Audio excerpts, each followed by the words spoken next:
वबरकातुहू। अल्हम्दुलिल्लाह वहदा वस्सलातु वस्सलामु अला मन ला नबिय्य बअदह। क़ाल अल्लाहु अज़्ज़ा व जल्ल फ़ी किताबिहिल अज़ीज़ अऊज़ु बिल्लाहि मिनश शैतानिर रजीम बिस्मिल्लाहिर रहमानिर रहीम।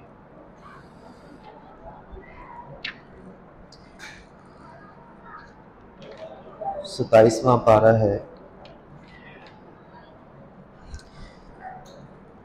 इसकी आयत नंबर सूरह ज़ारियात की आयत नंबर 55 है। अल्लाह ताला फरमाते हैं वज़क्किर, आप नसीहत कीजिए, फ़इन्न ज़िक्रा तनफ़उल मुमिनीन, क्योंकि नसीहत याद दहानी मोमिनों को नफ़ा देती है। ये पीछे जो पिछली आयत हैं, इस आयत से उसमें तज़किरा चल रहा था। अल्लाह ताला मुख्तलिफ कौमों का जिक्र करते हैं, उन पर जो अज़ाब आए, उनकी जो सरकशी, उनकी बगावतें हैं, उनका जिक्र फरमाते हैं। कौम आद का, कौम समूद का, कौम फिरौन का, कौम नूह का, ये सारों का अल्लाह ताला तज़किरा फरमाते हैं। इनकी बगावतें, इनके गुनाह, जो इनकी सरकशियाँ थी, वो भी जिक्र करते हैं और साथ इन पर जो अजाब आया उसका भी तज़किरा फरमाते हैं।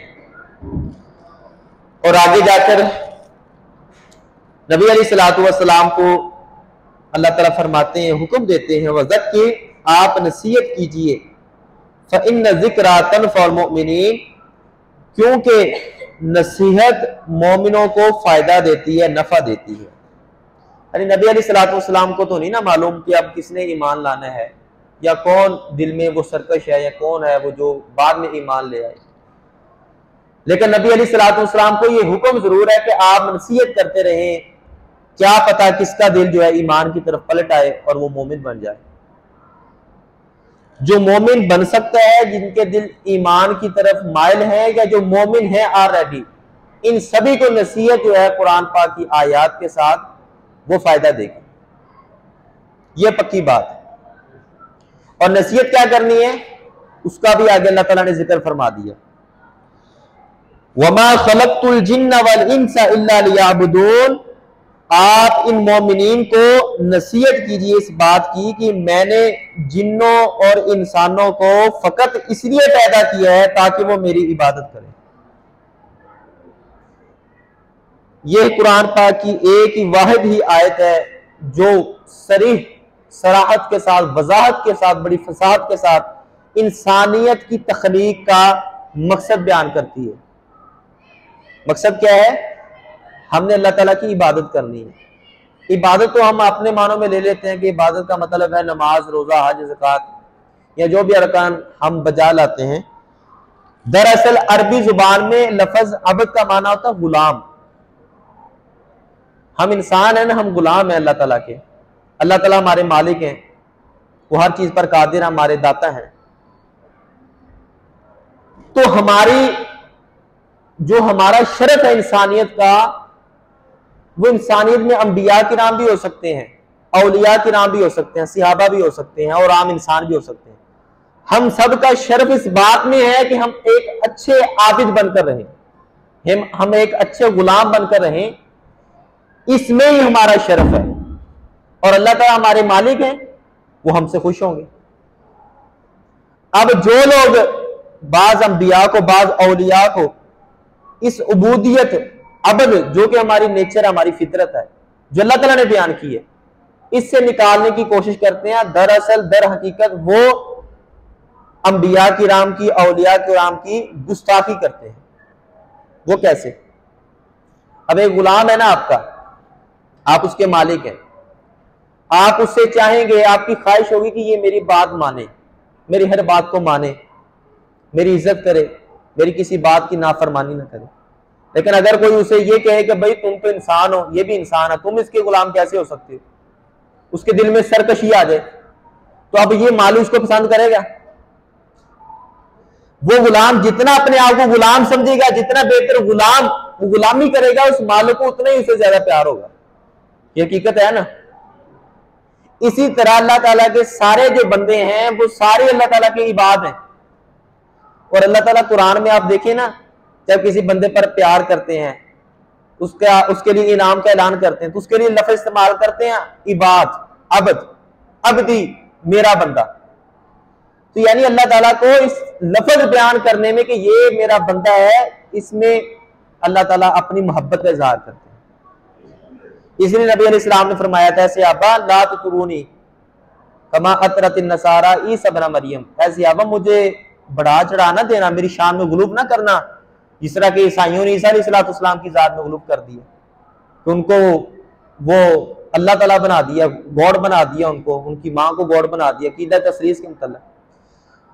फ़इन्नमा अब्दु व रसूलुहु फ़क़ूलू अब्दुल्लाह व रसूलुल्लाह, मैं तो अल्लाह ताला का बंदा हूं, उसका एक पैगंबर हूं, उसका एक रसूल हूं, कासिद हूं। तुम भी जब मेरा तज़किरा हो तो फकत इतना कह देना कि अल्लाह ताला का बंदा है और उसका रसूल है। मुस्नद अहमद में रवायत है। नबी अलैहिस्सलातु वस्सलाम अपना तारुफ करवा रहे हैं, और कुरान में कितनी दफा अल्लाह ताला ने हुक्म फरमाया कि ये मेरा रसूल है, मैंने उसको अपना रसूल बनाया। वइन्नमा अना बशरुन, अल्लाह नबी अलैहिस्सलाम फरमाते हैं कि मैं बशर हूं। कुरान में बकायदा अल्लाह ताला ने फरमाया कि अपनी जुबान से कहो मैं बशर हूं।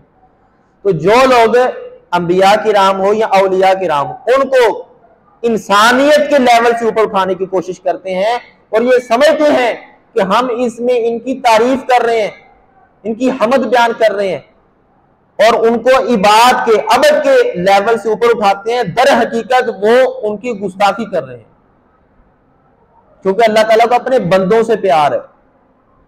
अल्लाह ताला को अपने हम पल्ला से प्यार नहीं है। नबी अलैहिस्सलातु वस्सलाम से रिवायत है, सही कुदसी है, अल्लाह ताला फरमाते हैं अना अगन शुरकाई, मैं शरीकों में सबसे ज्यादा बेनियाज हूं, मैं नहीं पसंद करता कि कोई मेरा शरीक बने। अमले साले भी करना है तो उसमें भी आपकी नीयत तो फकत अल्लाह ताला की रजा के लिए कर रहे हैं। अगर किसी का दिखलावा शामिल हो गया तो मैंने उस अमल को कबूल नहीं करना। अना अगन शुरका, मैं शरीकों में सबसे ज्यादा गनी हूं, सबसे ज्यादा बेनियाज हूं। तो अल्लाह ताला को अपने बंदों से प्यार है, अपने शरीकों से प्यार नहीं। तो जो लोग बंदों की तारीफ में गुलूब करते हैं और इतना गुलूब करते हैं, उनके अंदर वो सिफात दाखिल कर देते हैं जो अल्लाह ताला की सिफात है। दर हकीकत आलिमुल गैब होना, नूर मिन नूरिल्लाह, ये सारी सिफात ये अल्लाह ताला की शरीक बना रहे हैं। अल्लाह ताला को अपने शरीकों से प्यार नहीं है, बल्कि अपने बंदों से प्यार है। और यही हुक्म हमें सिर्फ नमाज रोजे का हुक्म नहीं मिला, बल्कि हमें हुक्म मिला कि हम अल्लाह ताला के बंदे बन जाए। और बंदा तो वो होता है जो सिर्फ मस्जिद में ही हुक्म ना मानता हो, बल्कि बाजार में हो, घर में हो, अपने दोस्तों में बैठा हो, अपने घर के खानदान में बैठा हो, घर के लोगों के दरमियान बैठा हो, तब भी वो अल्लाह ताला का बंदा है, तब भी वो अल्लाह ताला की हर हुक्म को मानने का पाबंद है। और नबी अलैहिस्सलातु वस्सलाम ने एक दफा फरमाया ना, सहाबा तुम्हारे हर अमल में अगर सवाब हो, अजर हो, मैं तुम्हें कोई ऐसी चीज ना बताऊं। सहाबा फरमाते हैं या रसूलल्लाह, ये कैसी बात हुई? हम तो ये समझते हैं कि नमाज में सवाब है, जो नेक अमाल उनमें सवाब है। आप अलैहिस्सलाम फरमाया नहीं, हर काम में सवाब है। अगर आप कोई काम नहीं करते इस नियत से कि अल्लाह ताला ने मुझे इससे रोका है, उस काम ना करने में भी आपको सवाब मिलेगा। बीवी के साथ सोहबत इख्तियार करने में भी सवाब है। क्यों? आप जिना से रुक गए, आपको हलाल तरीका मिला, आपने वो आजमाया, उसमें भी सवाब है। एक होता है काम करना, वो हर किसी के बस में नहीं होता, किसी के पास इस्तिताअत होती है, किसी के पास इस्तिताअत नहीं होती। लेकिन ना करना ये तो हर किसी के बस में होता है ना, हर बंदा इसकी ताकत रखता है, ना करे कुछ। तो जिस तरह करने में सवाब है, उस तरह ना करने में भी सवाब है। फकत ये शर्त है कि आपके जहन में, आपके दिल में ये नीयत हो कि मुझे अल्लाह ताला ने इससे मना किया। इसलिए वो अबू हुरैरा रज़ी अल्लाह ताला की बड़ी मारूफ रिवायत है, आप अलैहिस्सलाम ने फरमाया मैं तुम्हें उस शख्स के बारे में ना बताऊं जो सबसे बड़ा इबादत गुजार है, सबसे बड़ा इबादत गुजार है। अब आप समझ रहे होंगे सबसे बड़ा इबादत गुजार तो वो जो ज्यादा तहज्जुदें पढ़ता हो, नमाजें पढ़ता हो, क़ियाम करता हो, तिलावतें करता हो, हज उम्रे करता हो, सदकात खैरात देता हो। क्योंकि नबी अलैहिस्सलाम ने फरमाया सबसे इबादत गुजार वो है इत्तकिल्लाह तकुन, इत्तकिल महारिम तकुन आबदन नास, जो अल्लाह ताला ने तुम पर चीजें हराम की है ना, जिनसे तुम्हें रोकने का हुक्म मिला है, उनसे सिर्फ रुक जाओ, तुम लोगों में सबसे ज्यादा इबादत गुजार बन जाओ। और ये हर एक की पहुंच में, हर एक की दस्तरस में हर बंदा बड़ा इबादत गुजार बन सकता है। अफजलुल हिजरती अन तहजुरा मा नहल्लाहु अन्हु, एक रिवायत में आता है माकारी अल्लाहु लक, सबसे अफजल हिजरत ये है कि तू उन गुनाहों से बाज आ जा जो अल्लाह ने तेरे लिए नापसंद किए। तो ये है असल अल्लाह ताला की इबादत करने का मतलब। इबादत का माना अल्लाह ताला का बंदा बनना, अल्लाह ताला का गुलाम बनना। वो सिर्फ मस्जिद में नहीं होता बल्कि मस्जिद के बाहर भी होते हैं। जब भी आपके दिल में हो कि मेरा अल्लाह मेरा मालिक है, मैं उसका गुलाम हूं, आपके जहन में जब भी हो और आप जहां भी हो, जिस भी हालत में हो, आप हमेशा वो करेंगे जिसका अल्लाह ने हुक्म दिया है और वो नहीं करेंगे जिससे अल्लाह ताला ने रोका है। ये है असल अबद बनने का मतलब, और यही सबसे बड़ा इबादत गुजार है। सूरह नजम है, आयत नंबर इसकी 24 है। अल्लाह ताला फरमाते हैं, बड़ा प्यारा अंदाज है, फरमाते हैं पिछली आयत में अल्लाह ने फरमाया कि ये तुमने नाम रखे हुए ना चंद, लात मनात उज़्ज़ा, मूर्तियां तुमने रखी हुई हैं, उनको बुत बनाए हुए हैं, तुमने सिफारिश बनाए हुए हैं।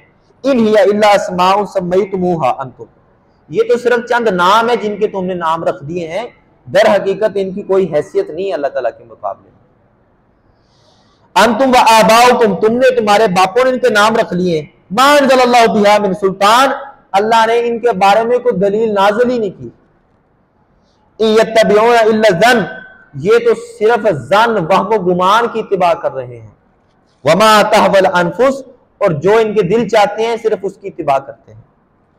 वलक़द जाअहुम मिन रब्बिहिमुल हुदा, अलबत्ता इनके पास इनके रब की तरफ से वाज़ेह हिदायत उनको मिल चुकी है, सिर्फ उसको ये मानते नहीं है। अम लिल इंसानी मा तमन्ना, क्या ख्याल है तुम्हारा कि इंसान को वो मिल जाएगा जिसकी वो ख्वाहिश करता है? अल्लाह ताला सवालिया अंदाज से पूछ रहे हैं, क्या इंसान को वो मिल जाएगा जिसकी वो तमन्ना करता है? इसका जवाब क्या है? हरगिज़ नहीं।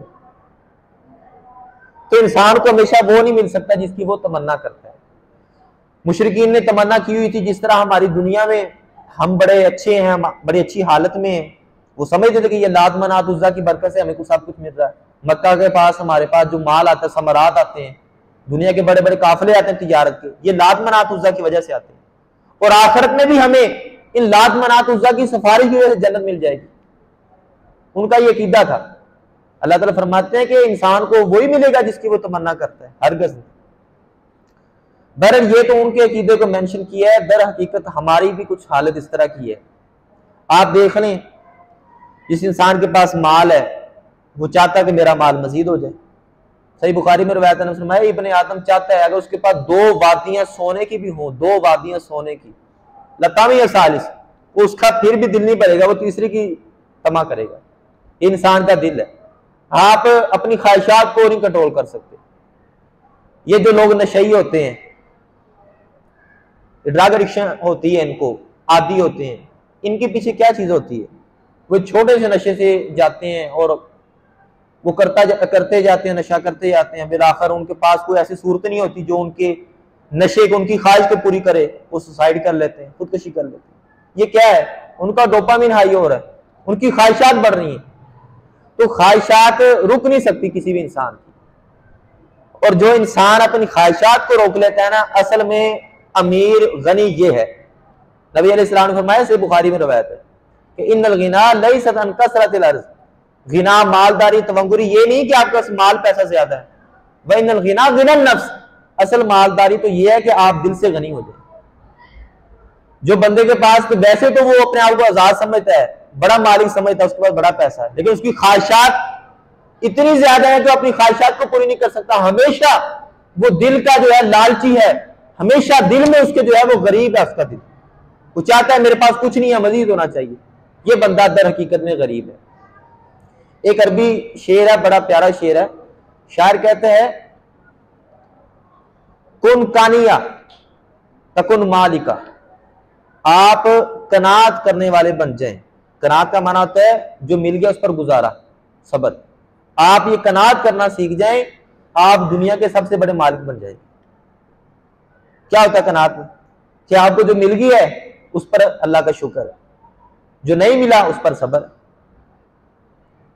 और नबी अलैहिस्सलाम ने भी फरमाया ना, तूबा लिमन हुदिया लिस्सलामी व रुज़िक़ कफ़ाफ़ा कानी अबी, उस शख्स के लिए खुशखबरी है, बहुत बड़ी खुशखबरी है। जिस बंदे को इस्लाम की हिदायत नसीब होगी, मुसलमान हो गया, जन्नत में दाखिले के लिए अकीदा मुसलमानों वाला मिल गया, और दुनिया में गुजारे लायक उसको रिज़्क मिल गया, और उस पर उसने कनात की, जिंदगी संवर गई उसकी। ये पैसा तो जिंदगी, जितना पैसा ज्यादा होगा उसका स्टैंडर्ड हाई हो जाएगा। अगर किसी का हाई भी नहीं हुआ, मरना दोनों नहीं है, दोनों ने एक ही कब्र में जाना है। मौलवी साहब ये तो नहीं कहते ना कि ये मिलियनेयर का जनाजा है और ये किसी गरीब का जनाजा है, ये किसी रिक्शा ड्राइवर का जनाजा है, ये किसी प्राइवेट जेट वाले का जनाजा है। मौलवी साहब नहीं कहते। जब आपको दफनाना है, कफनाना है, या फरिश्तों ने आपसे पूछना है, उन्होंने आपका तारफ मुसलमान और इंसान की हैसियत से करना है। ये रुपए पैसा तो जिंदगी गुजारने का एक तरीका है। किसी ने अच्छी गुजार ली, किसी ने जरा हल्की गुजार ली, तो दुनिया गुजारने के एक म्यारात है। तो बहरहाल इंसान की ख्वाहिशात का कोई उसको कंट्रोल करने वाला नहीं। इंसान के अंदर खुद एक तमा होनी चाहिए कि जो मिल गया उस पर अल्लाह ताला का शुक्र, जो नहीं मिला उस पर सब्र। आखिरी आयत है, उसके बाद इजाजत चाहूंगा। सूरह नजम की आयत नंबर 32 है। अल्लाह ताला फरमाते हैं, बड़ी प्यारी आयत है, आप सिर्फ तर्जुमा इसका सुन ले। अल्लज़ीना यज्तनिबूना कबाइरल इस्मि वल फवाहिशा, वो लोग जो कबीरा गुनाहों से बचते हैं, वल फवाहिशा, और बड़े फोश काम जो हैं इनसे बचते हैं। इल्लल लमम, सवाए चंद छोटी छोटी गलतियों, छोटे छोटे गुनाहों के जो हर किसी से सरजद हो जाते हैं, तो ये इंसान के कंट्रोल में नहीं है। बड़े गुनाहों से बचता है, चोरी, जिना, इस तरह के बड़े बड़े गुनाह, जो झूठ है, कता तलकी है, इस तरह के गुनाहों से बचता है, और फोश काम है उनसे बचता है। सवाए छोटे छोटे गुनाहों के जिनसे बचना इंसान के बस की बात नहीं होती, वो हो जाते हैं। जो लोग ये करते हैं, एक नॉर्मल मोमेंट की अल्लाह ताला हालत बयान करे। नॉर्मल मोमेंट ऐसा ही होता है ना, बड़े गुनाहों से बचता, छोटे तो होते रहते हैं, इंसान के बस की बात नहीं है। इन रब्बका वासिउल मगफिरा, तेरा रब इतनी वसी मगफिरत वाला है, वो छोटे छोटे गुनाह भी माफ कर देगा सारे। कैसे? आप वुजू करते हैं, वो सारे गुनाह माफ हो जाते हैं। आप नमाज पढ़ते हैं, पिछली जो नमाज के दरमियान वक्फा जो आपने गुनाह किए वो सारे माफ हो गए। ये मुख्तलिफ आपने हदीस पढ़ी है, इससे क्या मुराद है? छोटे छोटे गुनाह माफ। तो अल्लाह ताला ये छोटे गुनाह तो ऐसे ही माफ कर देता है। बस आप ज़हन में बिठा लें कि मैंने बड़ा गुनाह नहीं करना, और बड़ा गुनाह अचानक नहीं होगा, इसके लिए इरादा चाहिए, इसके लिए बहुत कुछ चाहिए, इसके लिए मेहनत करनी पड़ती है बड़ी शैतान को। तो ये मोमेंट जो होता है अल्लाह ताला का, वो शैतान की इतनी जल्दी आसानी से हथे नहीं चलता। और वैसे भी अल्लाह ताला का ऐलान है कि अगर शैतान ने बका भी दिया है, इस आयत में अल्लाह ताला फरमाते हैं वालम युसिर्रु, इसरार भी नहीं करते। यानी आपसे गुनाह हो गया ना, आपको पता चल गया अब शैतान ने मुझे बहका दिया, गुनाह करवा लिया। अब शैतान तो बड़ा खुश हो रहा है, कभी मैंने तो उसको बहका दिया, गुमराह कर दिया।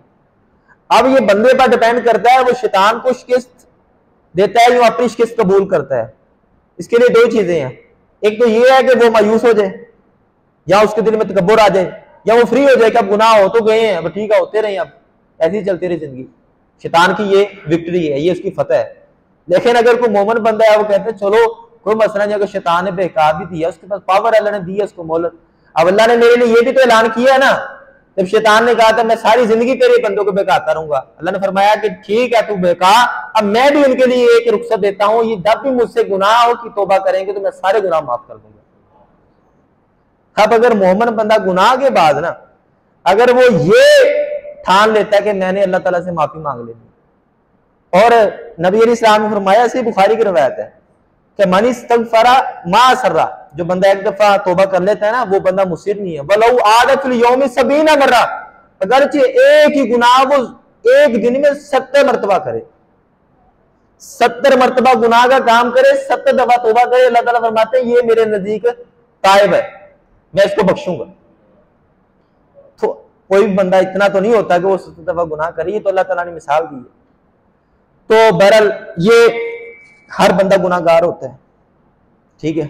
लेकिन अब ये आप पर डिपेंड करता है कि आप शैतान को फतह दिलाना चाहते हैं, या अपनी फतह या अल्लाह ताला की फतह तस्लीम करना चाहते हैं। उसमें आप पर डिपेंड करता है कि वो आप क्या करते हैं।